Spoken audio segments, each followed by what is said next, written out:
ਇਹਨਾਂ ਨੂੰ ਇੱਧਰ ਨਾ ਜਾ ਕੇ ਸਾਡੇ ਸਮਾਨ ਕਰਨੀ ਆ ਕੀ ਹੋਵੇ ਕੀਵੀ ਲੱਗਦਾ ਮੈਨੂੰ ਹੈ ਕੀਵੀ ਲੱਗਦਾ ਆ ਕੀ ਹੈ ਆਹ ਤਾਂ ਕੀਵੀ ਆ ਦੇ ਆ ਕੀਵੀ ਆ ਕੀ ਹੈ ਇਹ ਸਟ੍ਰਾਬੇਰੀ ਆ ਸਟ੍ਰਾਬੇਰੀ ਹਾਂ ਹਾਂ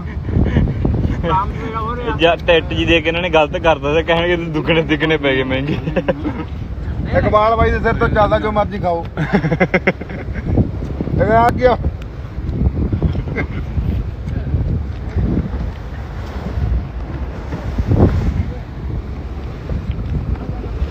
ਆ ਦੇ ਬਈ ਇੱਕ ਬੈਠ ਗਾ ਤੈਨੂੰ ਕੋਈ ਨਹੀਂ ਦੇਣਾ ਮੈਂ ਇਕੱਲੇ ਦੇ ਖਾਣਾ